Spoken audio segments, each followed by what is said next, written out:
Welcome to Transformation Heroes by Feedia, a series dedicated to CX professionals. Hello and welcome to another episode of Transformation Heroes. I'm your host Carlos, joined by Francois. Hello, Francois. Hello, Carlos. Good to be back. Good to see you as always. Today we're going to be talking about centralizing feedback collection to have better CX, and specifically 4 ways in which we can do that. So feedback collection is something obviously that companies have been doing for a long time. Often it's in silos, it's coming from different directions. You have word of mouth, you have ticketing, etc. So the aim of today is really to dive into some tips to help get the most out of feedback collection. So let's dive right in with tip number 1, which is about focusing on the right feedback sources. So often, Francois, CX professionals, they deal with all sorts of feedback from many sources. For you, how do you determine which channels are worth prioritizing?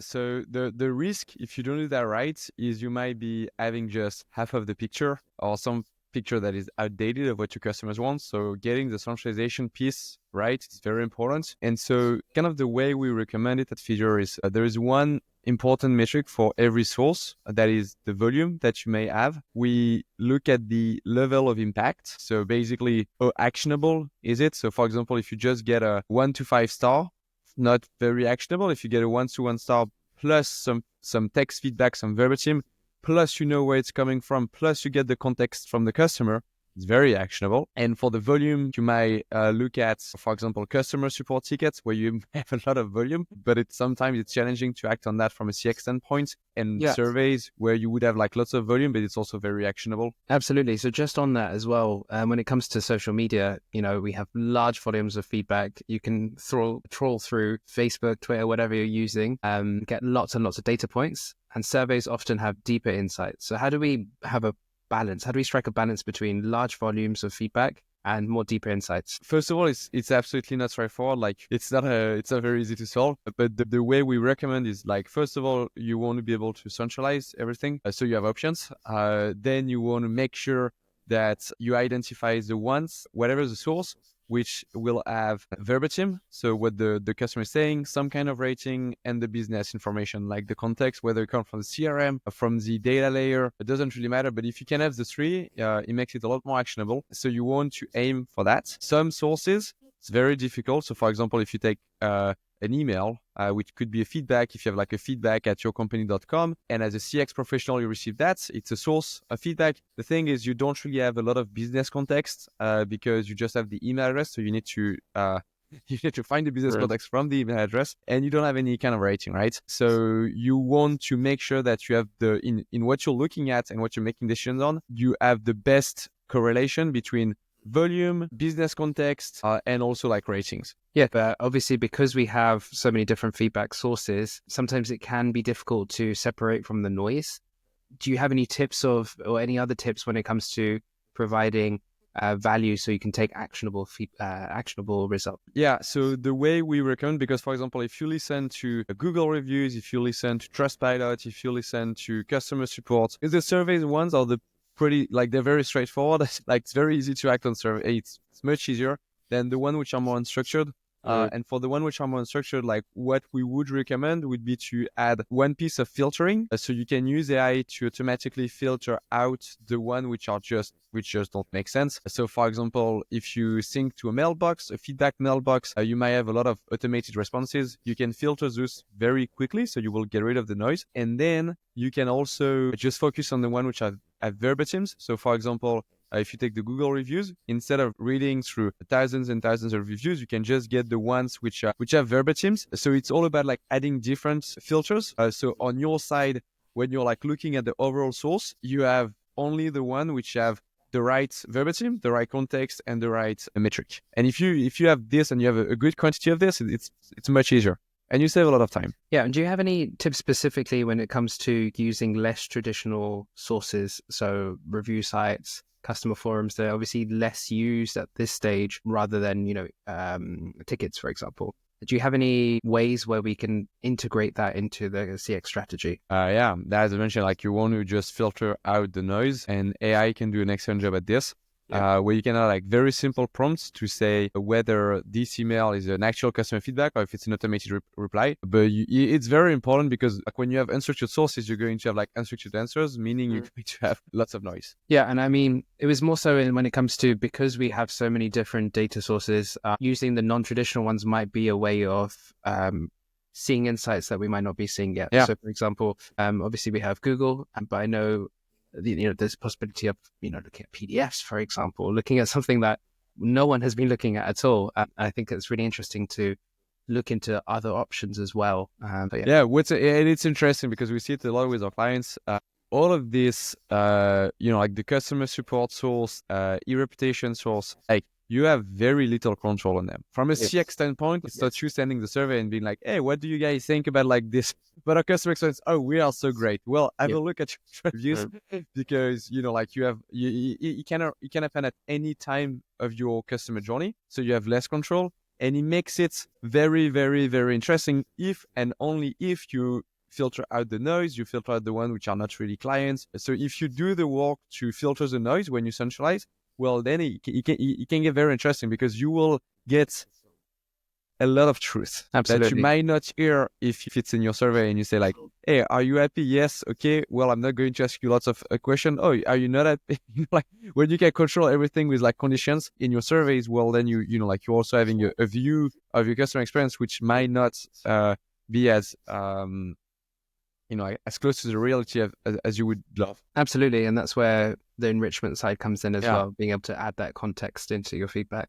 Okay, great. Okay, so tip number 2 is about ensuring compliance when managing feedback data. So jumping right into it, how do you believe CX professionals ensure that they are compliant with GDPR, with other privacy laws, while continuing to gather actionable feedback? So you're CX professionals, you want to transform your organizations, you're going to have a lot of different options about where you can listen to your customers. And so what you want to do is you want to make sure that for every single source that you centralize, again, being e-reputation, surveys, support tickets, like if you centralize the sources, so what the customers are saying about you, like you want to make sure that you can identify very precisely what personal data is in the feedback. You can identify it and you can treat it well. So you stay compliant with all the regulations, including stuff like GDPR, obviously, but there are other regulations based on your industry. And so one of the key recommendations is to map it and to make sure that it's also contractual because, for example, if you use a verbatim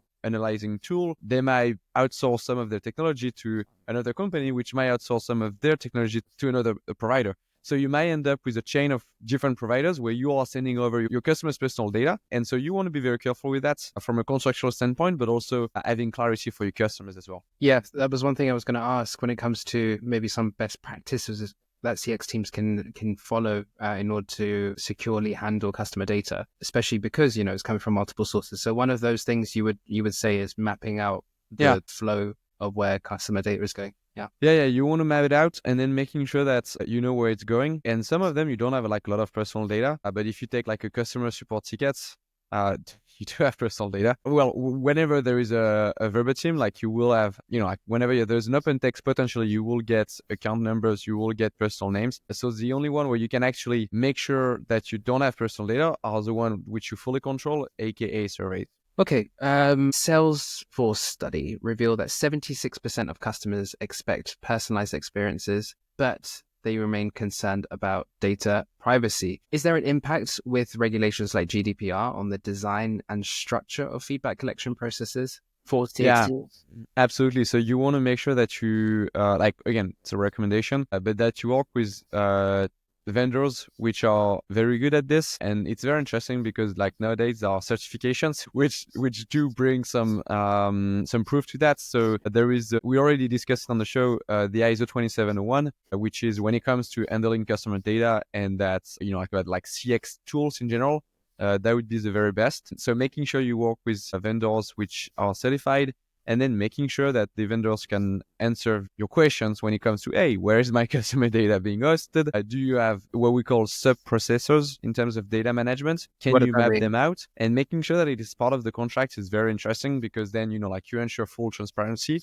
And there is going to be more and more... What does that mean by sub-processors? Sorry? You mentioned sub-processors? Sub-processors. Yeah, what does that mean? If you can, So from the GDPR, there's like you have like entities processing data, and you have like sub-processors, which are entities being in contract with entities Right. processing data. So they are sub-processing the data, and that's where, like, if you look like a lot of the big data leaks that you can read online, most of them they're coming from the data processors because they are less known. They are sometimes smaller businesses, smaller organizations, and therefore they're a lot more risky. So making sure that you know every final destination in a way for your customer data, because again, like if you listen to your customers, you will get personal data, you will get like information that belongs to your customers, and they're trusting you with their safety, right? So making sure that you can map them out, and making sure that you know exactly where it's hosted, in which data center, and which company has access to it, and whether these companies are certified or not is a must have. Yeah. And how much do you believe that CX, specifically leadership in CX, play a role in creating clear guidelines and ethical use of feedback data? Do you feel like that's the responsibility of CX, or is that a wider company initiative? Well, it is a wider company initiative. However, what's great about CX teams or people that do similar jobs is, like it's very like you're here to break silos. You're here to connect like the support departments, the product departments with the business department. Like your job is to unify that information and make sure that you have the customer at the heart of every single decision, right? So if you have the customer at the heart of every decision, like then like it's kind of like a no-brainer that the CX team is also very much in charge of that, at least when it comes to centralizing feedback data. Moving on to tip number 3, which is about leveraging automation and using AI to streamline feedback. So jumping into it, how can CX professionals leverage AI to centralize feedback from multiple sources? And when I mean multiple sources, social media, surveys, live chat. There are lots. There's the first one, which is about just saving some of your time as a professional. Where we see a lot at Figure is just, like mapping information. For example, if you import from a file, if you import from like many different sources, it's a bit of a, like it's not, it takes a lot of time because you need to say, okay, well, this is a verbatim, or this is a rating, or this is linked to my Salesforce data. Like you want to make sure that like AI can do a lot when it comes to making this process a lot faster. So that's the one which I find the most interesting. There is another one which has been around for quite some time, which is about like identifying personal data. So to tip number 2, like AI can do a lot because it can help identify very precisely in any single verbatim, whether it's an email, social network, your reputation, like you can identify the personal data in there and then replace it. Like if it's not going to be used, just, like mask it with a bunch of source, like people cannot, you don't have to store that information. And if it's sent to, like an AI provider to find recommendation or build action plan, like they don't necessarily have this information. Yeah. And I mean, you talk about mapping there again, using automation this time.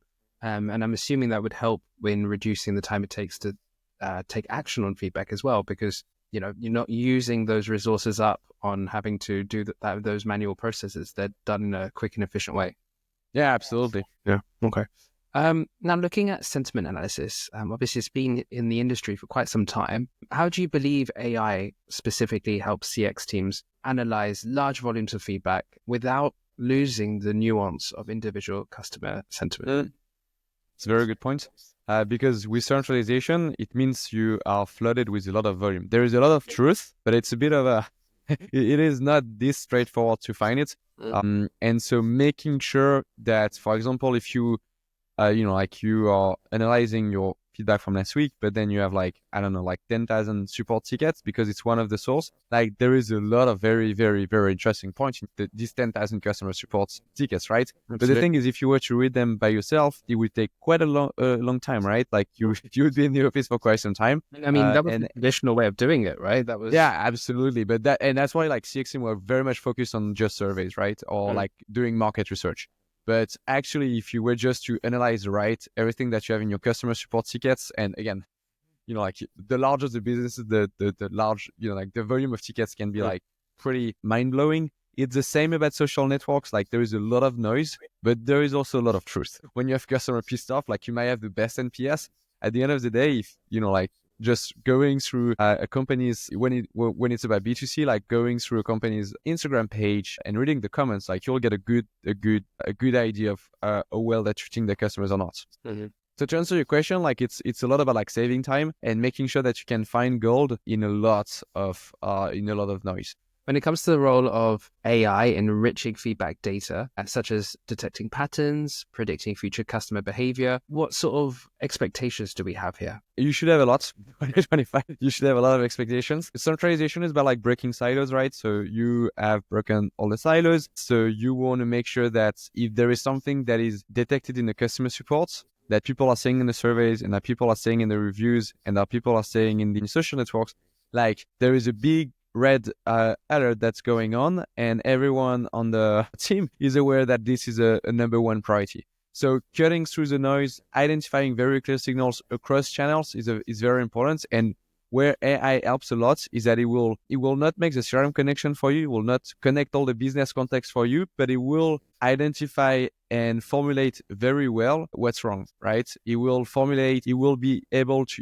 you, to correlate this information in a very efficient way, so you don't have to do it manually. And that's very valuable because, again, if you just have one product and one source, it's very straightforward. If you have dozens and dozens of products and then you have like dozens and dozens of feedback sources, it's a big mess. And AI can help you identify very, very precisely what to focus on, what's the impact, and then make the right correlation with the business context. So again, it's not going to do all the magic for you. You need to connect the sources by yourself. Sure, AI can help with the mapping. You need to have the business context. AI is not going to do it. You have to bring the data. So you have to connect the pieces, but then it will do the job. Yeah, and what's really interesting about that is, that's something that was done maybe on a bi-yearly, usually yearly basis when it comes to amalgamating all that feedback, putting it into one place and being able to digest that information. It took a long, long time to do, and it's really interesting to see it work in real time. Yeah, and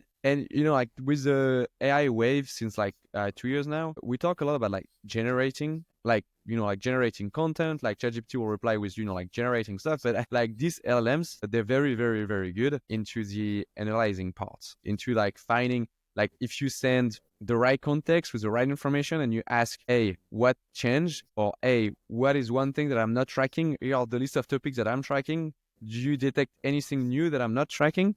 And then you reevaluate by saying like, is this applicable to my business? Is this something that if you have several prompts, again, it's a complicated process. That's why there are companies like us who do it. But at the end of the day, we talk a lot about like generating content, but it's also very, very good at identifying the outliers. Yeah, absolutely.